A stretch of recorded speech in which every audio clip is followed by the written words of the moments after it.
주 안에 평안하셨습니까? 옆에 계신 분들하고 좀 인사하시죠. 안녕하세요. 네. 누가 오셨나 하고 그렇게 서로 더 보시면 좋겠습니다. 일본에 사신 지 좀 시간이 되신 분들은 지난 몇 년을 통해서 여러 것들을 아마 보고 계셨는데 기억하시나요? 2013년 여름에 일본 TBS 방송의 일요극장이라는 방송 드라마가 있었는데 그 드라마 속에 그 아주 인기가 있었던 드라마가 있었어요. 그게 한자와 나오키라는 드라마. 생각나세요? 예. 최종 그 방송했던 마지막 방송 날의 그 시청률이 42.2%예요. 그러니까 방송 사상에 거의 그 일본 국민 전체 텔레비 튼 사람이 한 절반 정도가 그 프로그램을 봤다는 얘기죠. 대단한 거예요. 보통 방송에서 10%가 넘어가면 아주 성공이라고 그렇게 하고 15%가 그러면 아주 인기 있는 거라 이렇게 얘기하거든요. 그러니까 굉장히 그 당시에 일본 국민 전체가 그 드라마를 봤다. 또 그 영향을 입었다. 그런 얘기죠. 그 주인공 이름이 그 드라마 속의 주인공 이름이 한자와 나오키라는 이름이에요. 그런데 이 주인공이 중학생 때 자기 아버지가 공장을 하는데 은행에 융자를 빌려서 공장을 운영하는데 조금 뭐 공장 운영이 좀 어려우니까 아마 은행에서 융자 빌려간 돈을 그냥 빨리 갚아내라고 이렇게 막 촉을 이러다 보니까 아버지가 자살을 해요.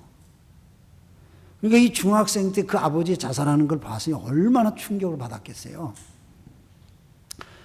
그래서 이 한자와 나오키라는 젊은이는 자기가 이런 불합리한 은행에 반드시 억울하게 죽은 우리 아버지를 대신해서 은행에 들어가서 그 은행의 그런 나쁜 체질들을 바꿔버리겠다는 거예요, 자기가. 젊은이가 그런 뜻을 가지고 은행에 들어가요. 근데 은행이 겉으로는 근사하지만 그게 다 돈 장사하는 데잖아요. 돈 받아가지고 이자를 넣고 그 이자로 운영을 하고 뭐 이렇게 하는데 그 은행에서 하는 모든 일들 보니까 너무나 은행 속에서 하는 일들이 부당한 일들이 너무 많은 거야. 들어가서 보니까 그 세계에 들어가니까 너무 부당한 거야. 그냥 이 젊은이가 가슴에 뜻을 품고 은행에 들어갔는데 너무너무 부당한 걸 망가지고 자기가 열심히 해보겠다고 막 노력을 하면 열심히 하면 할수록 위에 상사가 자기를 막 이지매를 하는 거야. 그냥. 적당히 하라고 그러고 뭐 그런 거 하면 안 된다고 그러고 얼마나 많은 불편함을 준지 말이야. 그럴 때마다 자기는 바르게 하려고 그러고 계획을 시키려고 그러는데 그럴 때마다 그냥 막 이심의 공격을 받고 막 이렇게 공격하니까 이 사람이 몇 번이고 좌절하는 그런 걸 경험을 해요. 그 좌절하는 경험을 하다가 이러면 안 되지. 그러면서 이 사람이 그때 막 위에 상사가 이지매를 하고 자기를 막 못살게 굴고 막 이렇게 하면은 내가 당하면 당할수록 몇 배나 갚아주지 내가. 일본말로 야라에 따라 야리카이스 바이카이스다. 뭐 이 말을 그 세리프를 자기한테 막 혼자 그걸 막 외쳐요. 부당한 억울함을 참고 직장생활을 쭉 하는 세리맨들이 아마 그 드라마를 보고 그래 저래야 저거야 모든 그 세리맨들이 막 그 억울함을 아마 드라마를 보고 풀었고 일반 시민들도 우리가 살다 보면은 부당한 일을 참 많이 겪죠. 억울한 일을 많이 겪잖아요. 그러니까 그냥 그걸 보고 가슴이 시원했던 거야. 그러니까 막 사람들이 내가 기억하기를 그때 당시에는 이 소학교 다니는 애들도 야라에 따라 야리카이스요. 이게 막 유행어가 돼가지고 2013년도 유행 대언어가 됐던 기억이 납니다. 야라에 따라 야리카이스. 그냥 야리카이스는 바이카이스. 바이대 그냥 돌려준다는 거죠. 아닌 게 아니라 막 억울할 때 야라에 따라 야리카이스 이 말하면 뭔가 좀 시원한 감이 있더라고요. 여러분 어떠세요? 세상에 우리가 살다 보면은 바르게 건실하게 열심히 살려고 하는 사람이 바보처럼 느껴질 때가 더러더러 있습니다. 부당한 일이 일상의 삶처럼 직장 생활이 이어가는 곳도 꽤 있다고 생각됩니다. 그래서 많은 사람들은 이 부당한 일을 당하면 너무너무 억울해하고, 그래서 제가 보니까 이 일본 사회는 겉으로는 조용하고 표현을 하는데 속으로는 그 억울함에 눌려서 사는 사람들이 너무너무 많은 것 같아요. 그래서 생각받지 않는 그런 사건들이 주변에서 일어나는 걸 볼 수 있습니다. 저는 오늘 여러분들과 시편 70편 말씀을 통해서 오늘 70편 소도에 보니까 이게 다윗의 시라는 말이 적혀 있으니까 뭐 설명을 안 해도 다윗이 이 시를 적었고 하나님이 감동을 줘서 다윗을 통해서 적었구나 이렇게 알 것입니다. 한마디로 읽어보면은 다윗이 하나님 앞에 굉장히 탄원하는 그런 시로 되어 있습니다. 하나님 앞에 울부짖고 하나님 앞에 애쓰는 그런 모습이 나와 있죠. 이 시편 70편은 시편 40편 13절에서 17절 말씀과 거의 단어가 비슷하게 배열이 되어 있습니다. 그래서 많은 성경을 연구하는 학자들이 이 시편 70편을 따로 해석할 필요가 없다, 뭐 그런 얘기를 하시는 분들도 계십니다. 예를 들면은 여러분들도 한번 좀 들어봤지만은 존 칼빈이라고 하는 유명한 성경학자, 신학자, 대신학자죠.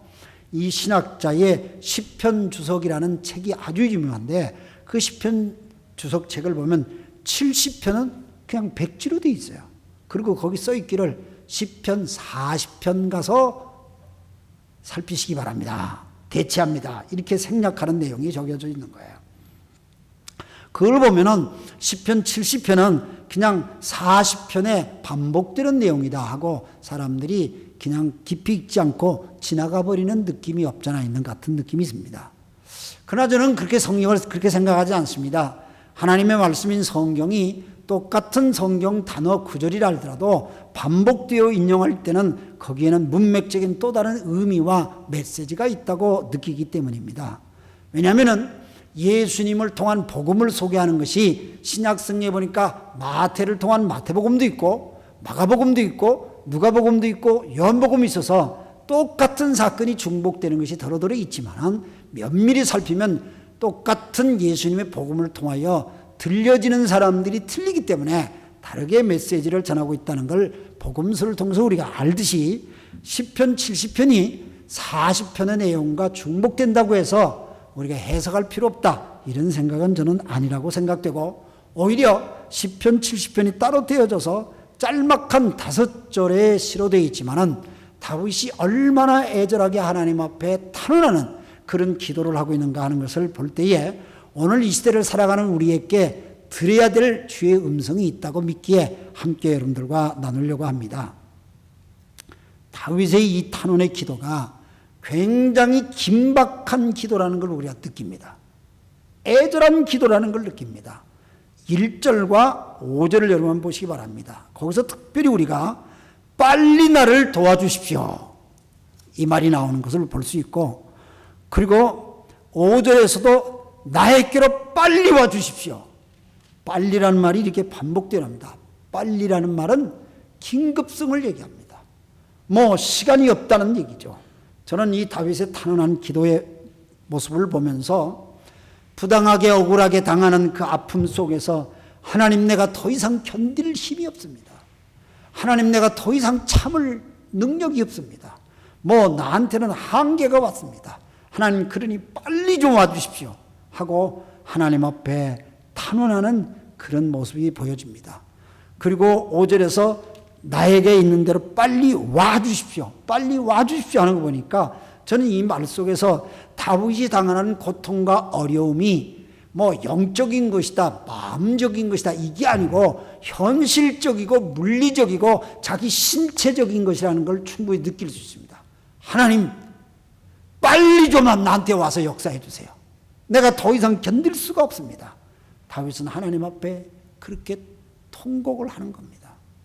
저는 이런 성경 말씀이 보면은 다윗이 아주 그냥 벽에 꽉 부딪혀가지고 앞뒤 좌우 아무데도 길이 없고 하늘밖에 안 보이는 거예요. 그러니까 하나님 앞에 하는 거예요. 이게 일본말로 샘바트맞다 그러죠. 그런 상황의 기도라고 저는 느껴져요. 성경에 보니까 앞뒤가 다 막혀가지고 사방이 막혀가지고 하늘만 쳐다보면서 탄식하면서 기도하는 눈물 흘린 성도들의 기도가 많은 걸 볼 수가 있어요. 그래서 그런 사람들의 기도는 굉장히 애절할 뿐만 아니라 뭐라고 그럴까요? 격렬해요. 격렬해 기도가. 왜냐하면 뭐 더 이상 견딜 힘이 없으니까 있는 힘을 다 짜내서 기도하는 것이고, 뭐 이것 뒤에는 내 인생은 끝입니다. 그렇게 하니까 하나님 앞에 막 매달리니까 주변 사람들을 쳐다보고 체면을 차리고 뭐 자기가 뭐 신사적이고 숙녀적이고 그런 게 전혀 없죠. 그냥 하나님 앞에 막 애걸하는 겁니다.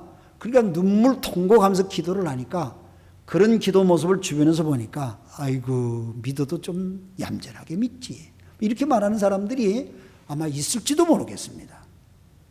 아니면은 어떻게 믿는다고 하면서 저런 식으로 믿을까? 뭐 꼭 저렇게 기도를 해야 하나님이 들으시는가? 하고 마치 그런 사람의 신앙이 품위가 없는 신앙인 것처럼 평가절하를 한다든가 뭐 그런 소리들을 하는 분들이 가끔 있을 수 있다고 생각합니다.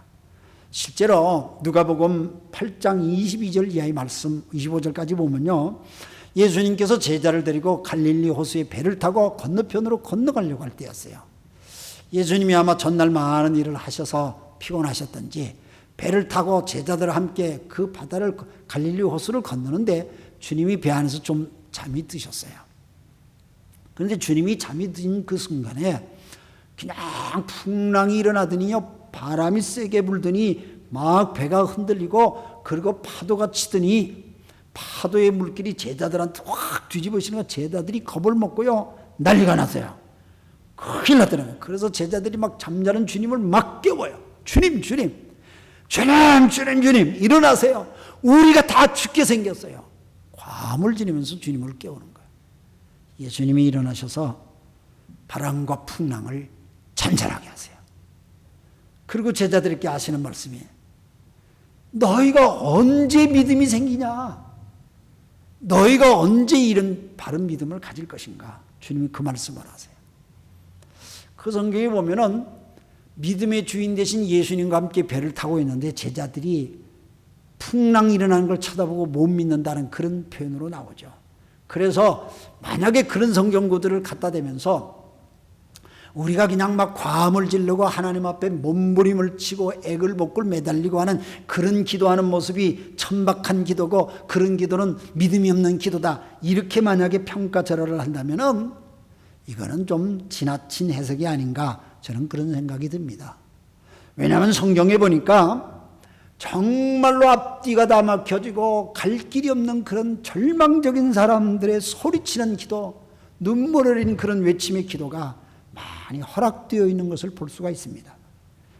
예수님께서 갈릴리 가나라는 데 가셨는데, 가나는 여러분이 아시다시피 주님이 물로 포도주를 만들었던 그 동네인데 또다시 그 동네를 가셨어요. 그 동네 가셨을 때 주님이 오셨다는 소문을 들으니까 그 옆 동네가 가버나움이라는 동네예요. 그렇게 멀질 않아요. 가버나움 동네에서 웬 사람이 찾아왔는데 그 사람은 왕실의 중요한 직책을 맡은, 지금의 말로 하면 고급 관리 공무원이었어요. 그런데 예수님을 찾아와서 막 소리치면서 안절부절하는 거예요. 주님, 내 아들이 지금 다 죽게 생겼습니다. 빨리 가버나움으로 내려오셔가지고 좀 고쳐주세요. 사람들이 자기가 고급 관리 공무원이니까 어디를 가든지 옛날 유대사회는 자기 직분에 따라 입는 옷이 틀리거든요. 사람들이 다 알아요. 그런데 뭐 그런 게 어디 있습니까? 내 자식이 지금 다 죽게 생겼는데 하고 예수님께 막 과음을 지르면서 요청을 해요. 주님이 그렇게 억지로 애청하고 요청하는 그 관리의 얘기를 들으시고 내 믿음대로 되라, 너는 집으로 가봐라 하고 그 아들을 고쳐주십니다. 마태복음 20장에 보면요, 예수님이 길거리를 지나가시는데 마침 그 길거리에서 앞을 보지 못하는 맹인 두 사람이 앉아서 주님이 자기들이 동냥하고 있는 그 길을 지나간다는 소문을 들었어요. 그래서 소문을 들은 이 두 맹인이 주님이 온다는 걸 웅성웅성 사람들의 소리 들으니까 자기들의 소리를, 자기들이 안 보이니까 어디 계신지 모르죠. 그러니까 주님이 자기들의 소리를 꼭 들어야 된다고 생각하니까 다윗의 자손 예수야 우리를 불쌍히 여겨 주시옵소서 하고 막 소리를 질러요. 얼마나 소리를 계속해서 지르는지 주변 사람들이 제발 좀 조용해라 막 그 소리 지르는 것을 막 다구쳐요. 그러나 이 두 맹인은 그게 아니에요.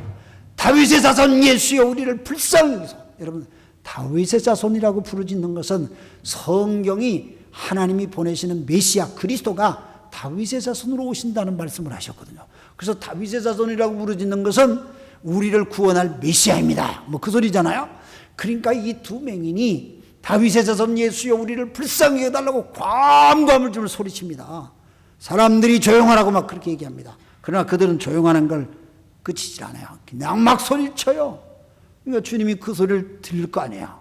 그러니까 그 두 맹인에게 가까이 가셔서 너희가 어떻게 하기를 원하냐? 우리들이 보기를 원합니다. 주님은 그들의 눈을 씻어서 깨끗이 보게 해주십니다. 저는 이렇게 성경을 보면은 하나님 앞에 주님 앞에 소리치고 부르짖고 애걸해서 응답받았던 기록들이 많이 있는 걸 보니까 우리가 주변이 막혀지고 내 할 일들이 내가 다 했는데도 더 이상 길이 없고 나는 절망적이다 할 때 유일하게 우리는 하늘을 쳐다보며 하나님 앞에 외쳐야 되는 것이 성경이 다윗뿐만 아니라 모든 신앙의 선배들이 일관해서 우리에게 가르치는 귀중한 가르침이라고 믿습니다. 그래서 부르짖고 하나님 앞에 매달리는 걸 천박하게 여기지 마시고 하나님 이럴 때 우리 기도를 들으신다는 걸 기억하시길 바랍니다. 두 번째로 여러분 어떻게 됐길래 다윗이 이렇게 하나님 앞에 애걸복걸 그렇게 부르짖고 외칠 수밖에 없는 현실이었습니까? 무엇이 다윗을 그렇게 부르짖게끔 만들었던 거죠? 2절과 3절에 그게 나옵니다. 2절 3절에 보니까 이렇게 나와요. 내 목숨을 노리는 자들이 수치를 당하게 해 주십시오. 내 재난을 기뻐하는 자들이 물러나서 수모를 당하게 해 주십시오. 깔깔대며 나를 조소하는 자들이 창피를 당하고 물러가게 해 주십시오. 이 말씀에 보니까 다윗의 목숨을 노리는 자들이 있었다는 거예요. 그리고 다윗의 어려움 당하는 것을 다윗이 어려움 당을 보고 꼴 좋다 하고 막 조롱을 하고 비판하는 사람들이 있었어요. 그리고 다윗의 생애를 조소하며 깔깔대고 비웃는 자들이 있었던 거예요. 그 다윗이 기가 막힌 거죠. 하나님의 사랑을 받는 사람이라고 자기는 생각했는데 주변 사람들이 자기를 그렇게 그러니까 다윗의 목숨을 노리는 자가 있고 다윗의 인상을 손가락질할 정도로 침을 뱉고 그냥 조소하고 비방하고 하는 그런 사람들이 있었다는 거예요. 한마디로 하면 다윗을 목숨을 노리는 다윗을 죽이려고 하는 적들이 있었다는 거예요.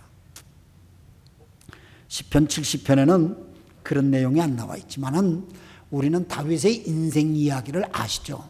그래서 소위 다윗의 목숨을 노렸던 사람이 되게 누군가라는 건 짐작이 가죠.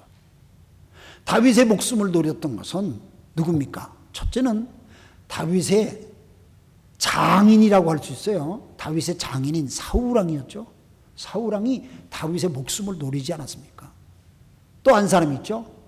다윗의 셋째 아들 압살롬이라는 셋째 아들이 있었어요. 이 셋째 아들이 아버지 다윗을 몰아내고 왕궁을 차지했던 아버지의 목숨을 노렸던 자 아닙니까? 참 다윗의 인생은 하나님 앞에 은혜와 축복도 많이 받았지만 얼마나 어려운 겪은지 모릅니다. 저는 다윗의 인생을 가만히 생각하고 오늘 시편 70편을 보니까요. 우리의 적 내 목숨을 노리는 사람, 나를 비방하고 손가락질하고 침을 뱉고 나를 저주하고 나를 비웃는 사람은 멀리 저 홋카이도나 중국에 있거나 미국에 있는 사람이 아니고 내 가까이 있는 사람이구나. 그걸 느껴져요. 그래요. 가까이 있는 사람들한테 우리가 어려움을 당해요. 다윗이 얼마나 안타깝습니까? 그래서 어떤 분이 그러세요. 그냥 법이 허락하면 내가 때려 죽일로 몇 놈 있습니다. 나 그 소리 들으니까 겁이 나더라. 내가 그 사람인가 싶어서. 법이 허락하면 내가 죽이고 싶은 사람이 있습니다. 막 이러는 거예요, 그냥.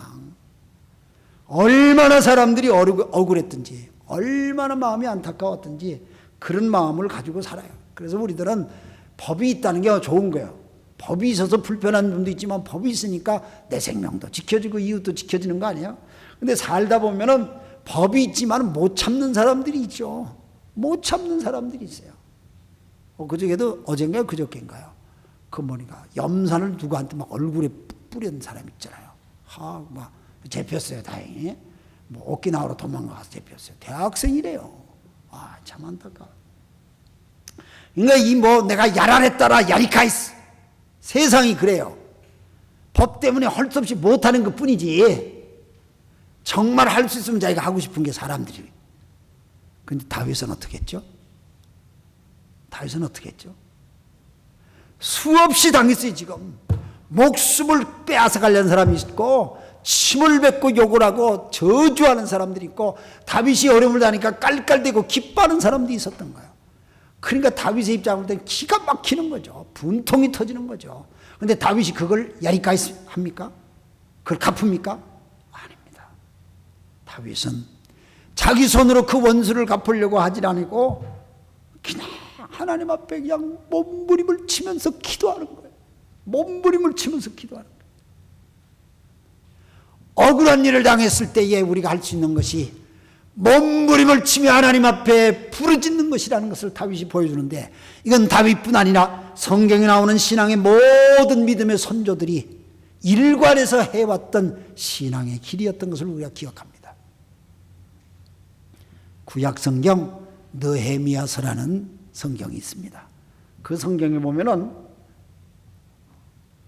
하나님의 사명을 받은 느헤미야라는 사람이 있어요. 무슨 사명을 받냐면 그때면 이스라엘 백성들이 다 바벨론 포로로 끌려갔는데 그러니까 이 느헤미야는 포로로 끌려간 데서 성공을 했어요. 바벨론에서 성공을 해가지고 왕실에서 굉장히 귀중한 역할을 했어요. 근데 소문은 자기는 객지에 나와서 성공을 해가지고 잘 사는데 소문을 들으니까 자기 고향 예루살렘의 성벽이 다 무너져가지고 백성들이 너무너무 피폐하게 산다는 거예요. 그러니까 막 그 자기 동족들이 고생하는 그 얘기를 들으니까 너무너무 가슴이 아프고 무너진 성벽을 생각하니까 너무너무 앞이 캄캄하고 잠이 오질 않는 거야. 너무너무 부담감이 생기는 거야. 그래서 기도하다가 하나님 그 성벽을 다시 세우는 일이 필요하다면 저를 써주세요 하고 그는 사명을 받아요. 여러분 하나님 앞에 부름받는 것 사명받는 것은 첫째는 어떤 사건이 자기 눈앞에 크게 들어와요. 그리고 그게 자꾸 자기한테 부담감이 생겨져요. 그럼 내가 그 일을 좀 해보면 안 될까 하는 그런 생각이 들어요. 그건 하나님께서 그 사람한테 사명을 주는 거예요. 다른 사람들도 그 얘기를 다 들었어요. 다른 사람들도 그 사건 내용을 알아요. 근데 다른 사람들은 듣고 그런가 보다 참 안 됐네 그냥 그걸로 끝나요. 근데 느헤미야는 잠이 오질 않는 거예요. 그 얘기를 듣고 그 얘기를 듣고 가만 못 있겠어요. 자기는 편안하게 자기는 성공했어요. 그냥 자기 성공한 걸 포기한다는 건 일반적인 사람은 생각할 수 없는 거예요. 근데 느헤미야가 그런 사명을 느끼니까 왕 앞에 얘기해요. 임금님 우리 고향 땅이 이렇다고 하는데 내가 가서 좀 해야 되는데 허락해 주세요. 그래서 허락받고 그가 출세했던 길을 다 저버리고 고향 예루살렘으로 돌아오지 않습니까? 그리고 성벽 건설을 다시 하죠. 하나님 앞에 사명받으면 도와줄 사람들이 나오게 돼요. 그래서 느헤미야는 도와줄 사람들을 도움을 받아주고 예루살렘 성벽을 재건하는데 다 진행을 하는 거예요. 그런데 도와주는 사람도 있지만은 방해하는 사람도 있다는 거예요. 사명으로 가는 길에 방해하는 사람도 있어요. 성경에 보니까 사마리아 사람 가운데 산발랏이라는 사람이 있어요. 얼마나 느헤미야의 일을 방해하는지 모릅니다. 아몬 사람 도비야라는 사람이 있어요. 뭐 느헤미야를 막 방해하는 거예요. 그냥 와서 막 짓궂게 방해하는 거예요. 아시도데 사람들이 모여가지고 느헤미야를 비롯하여서 돕는 성벽을 건축하는 사람들을 막 방해하는데요. 일하는 사람들이 아주 실망하게끔 일하는 사람들이 짜증나게끔 뭐라고 하냐 야야 꼴 좋다 너희들이 성벽을 뭐 지어 여새끼 한 마리가 올라가도 허물어질 것 같다 이따위를 뭐 성벽이라고 해. 얼마나 많은 사람들이 주변에서 느헤미야의 헌신을 비방하는지 몰라요. 여러분 실제 우리가 하나님 앞에 헌신할 때요 비방하는 사람들이 얼마나 날카롭게 도와주는 척하면서요 뭐 망하게끔 자꾸 얘기를 해. 망하게끔 걱정하는 척하면은 걱정하는 척하는 말투로 시작해가지고 끝에 가서는 망하게끔 말들을 한다고요. 이게 마귀들을 통하여 비판하는 자들의 모습이에요. 근데 전부 다 이게 뭘로 하냐면 말로 해. 말로. 느헤미야가 당하는 것이 전부 다 그거였어요. 근데 느헤미야가 그런 억울함을 그냥 막 당하면서 성벽 건축을 하는데 느헤미야가 그런 비방 속에서도 그의 사명을 하는 걸 멈추질 않아요. 멈추질 않으면서 그는 수많은 사람들이 자기를 공격하고 막 그렇게 할 때에 느헤미야가 뭐 한 줄 아세요? 하나님 앞에 엎드려요. 느헤미야서 4장 4절 말씀에 보면 우리 하나님 들어주십시오. 일하다가 도중에 하나님 앞에 엎드려 하나님 제 기도 좀 들어주세요. 우리가 이렇게 업신여김을 지금 받고 있습니다. 하나님 제발 우리에게 퍼붓는 저 사람들의 욕하는 소리 좀 들어보세요. 우리한테 욕하는 소리 좀 그들에게 되돌려 주세요. 그들한테 우리가 노략을 당하고 있고 남의 나라로 그들이 끌려갔으면 좋겠어요. 왜 이렇게 그들이 우리 앞에서 이렇게 괴롭히는지 모르겠어요. 그들의 죄를 하나님 용서하지 마시고요. 그들의 죄를 하나님 못 본 채 하지 마시고요. 그들이야말로 성을 쌓고 있는 우리 앞에서 주님을 모욕한 자들입니다. 하나님 그냥 두면 안 됩니다. 저는 느헤미야의 기도를 읽으면서요, 느헤미야가 눈앞에서 자기를 공격하고 그렇게 비판하고 손가락질하고 막 괴롭히는 사람을 자기가 직접 나서서 그 사람 앞에 욕을 하고 그 사람 앞에 막 싸우고 그 사람을 물치려고 하고 그 일을 하지 않고 그 일을 하나님 앞에 얘기해요. 하나님 쟤들이 이렇게 욕을 하는데 하나님 듣지 않았습니까? 하나님을 모욕하는 거 아닙니까? 하나님 어떻게 가만 계십니까? 하나님 앞에 막 하는 거예요. 그러면서 저는 다윗의 20편 70편을 보니까 그렇다. 원수를 물리쳐달라고 하는 기도로 들려지지만은 이거는 원수를 내 손으로 갚지 않겠다는 기도예요. 원수를 복수하는 걸 하나님 손에 맡기겠다는 거예요. 아, 그렇구나. 원수를 내가 갚는 게 아니고 하나님 손에 맡기는 거예요. 그래서 로마서 12장 19절 말씀에 보니까 사랑하는 자들아, 원수 갚는 것은 하나님의 일이니 하나님 손에 맡겨라. 원수 갚는 건 하나님이야. 그러나 원수가 이렇게 나한테 내 목숨을 요구하고 이렇게 합니다 하고 하나님 앞에 기도를 하라는 거예요. 원수 갚는 방법이 틀려요. 세상 사람들은 당하면 그냥 가서 몇 배로 갚아주는 건데 우리는 하나님 앞에 부르서 하나님이 일하시도록 하는 거예요. 이게 오늘 본문이 우리를 통해서 가르치는 거예요. 우리도 세상 살면서 억울한 일 많죠. 저도 억울한 일이 많아요. 조 목사는 억울한 일이 전혀 없는 것처럼 느끼는데 억울한 일이 많아요. 나는 열심히 잘해주려고 그러는데 상대방이 그냥 그렇게 안 받아요. 그냥 막 공격을 해요. 그냥. 여러분들도 그런 경험들을 많이 하시죠. 그럴 때 그 사람 앞에 내가 어떻게 하려고 그러니까 더 꼬이는 것 같고, 아니야, 하나님 앞에 부르짖어야 돼. 마지막 세 번째로 오늘 보니까 그럼 다윗의 기도가 그냥 하나님 앞에 부르짖어 원수를 물리쳐달라는 기도로 끝나느냐? 그게 아니에요. 4절 한번 보세요. 4절이 기적했어요. 그러나 주님을 찾는 사람은 누구나 주님 때문에 기뻐하고 즐거워하게 해주십시오. 주님의 승리를 즐거워하는 모든 사람이 하나님은 위대하시다 하고 늘 찬양하게 해주십시오. 다윗의 기도의 최종적인 것은 꼴 보기 싫은 저 원수들을 내 앞에서 다 처단시켜 주십시오. 내가 저놈들을 그냥 꼴 보기가 싫습니다. 이런 기도로 끝나는 게 아니라 하나님이 일하시는 모습을 보고 모든 사람들이 우리가 하나님의 은혜로 살았습니다. 하나님이야말로 위대하신 분입니다 하고 모두가 함께 하나님을 찬양하고 하나님의 영광을 돌리게 해주십시오. 기도가 그렇게 매듭이 지어져요. 다윗의 탄원의 기도는 원수를 멸망시켜달라고 하는 저주의 기도가 아니고 그 원수를 물리쳐달라는 기도도 하지만은 궁극적으로 하나님이 일하시는 모습을 보고 원수들까지도 하나님이 일하심에 굴복해서 하나님을 찬양하는 사람으로 다 바꾸게 해주십시오. 이렇게 기도하는구나. 이걸 깨달아요. 저는 이 본문을 보면서 원수를 물리치다는 끝나지 않았고 한 사람 한 사람을 사람을 살리시는 위대한 하나님의 일하심을 통하여 함께 찬양하고 함께 기뻐하고 함께 즐거워하겠다고 하는 그 기도로 매듭지어진 걸 볼 때에 우리 기도가 이래야 되는구나 하는 사실을 깨닫습니다. 저는 대학생 때 하나님 앞에 사명을 받아서 목사가 되기로 헌신을 해가지고 그 다음에 신학교를 졸업을 하고 해서 목회의 길을 걸은 지 이제 43년이 됐어요. 참 오랜 세월이 지났잖아요. 교회를 섬기고 사는 것이 참 감사했고요. 주의 교회를 섬기고 사는 것은 교회가 건물이 아니니까 성도들을 통해 하나님께서 제 인생을 살펴주시고 성도들을 통해서 저를 복을 주시고 그렇게 제가 살아왔던 걸 생각하면은 여러분 앞에 참 감사하고 또 지난날 내가 한국에서 사역할 때도 성도들에게 감사하고 이런 세월이 지났는데도 잊지 않고 저하고 꾸준히 신앙의 교제를 하는 성도들이 있는 것이 너무 감사하고 너무 기뻐요.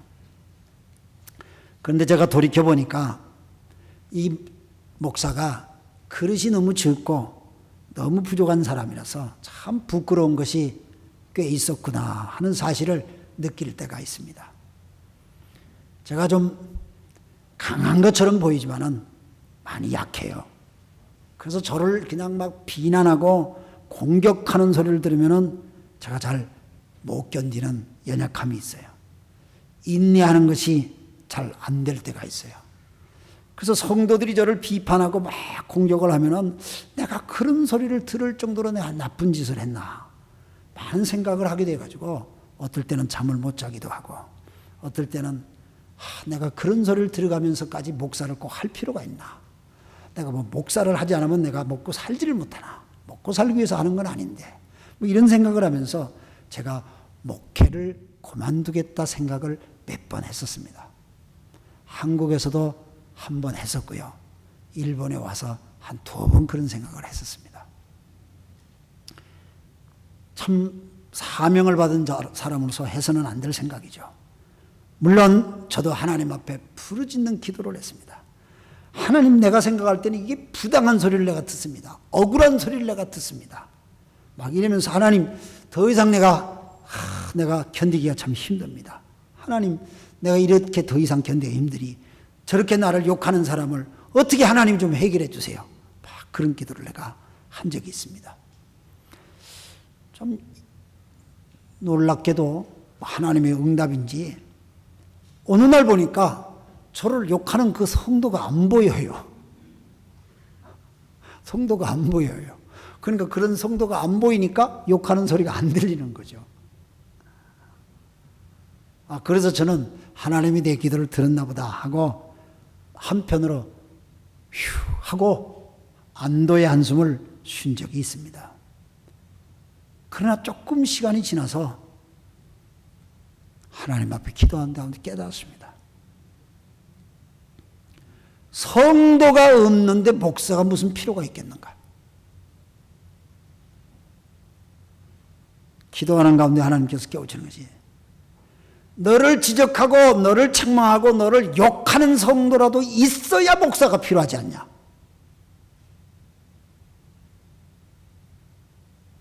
성도가 없는 목사는 필요가 없다. 성도도 없는데 무슨 목사가 필요해? 하나님 앞에 내가 회개해야 된다는 걸 알았습니다. 그래서 회개하고 그런 분들을 찾아가고 연락해서 다시 회복하기로 여러 가지로 노력을 해봤습니다.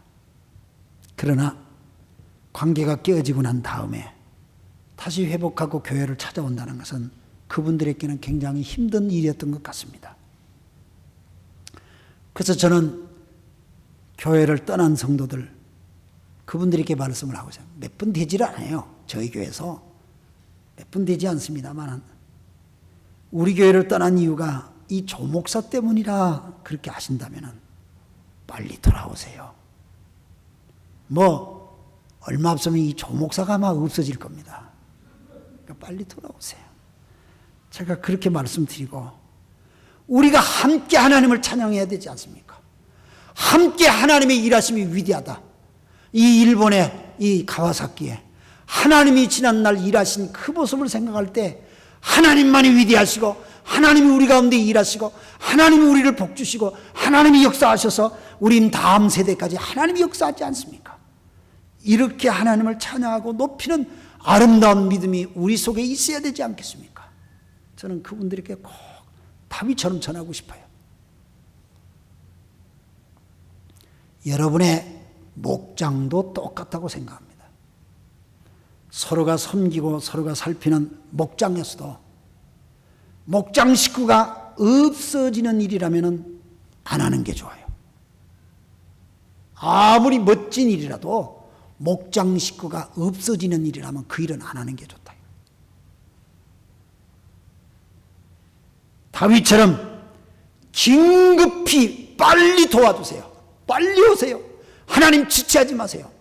이런 기도도 하지만 잊어버리지 말아야 될 것은 다윗이 5절에서 우리에게 중요한 얘기를 해요.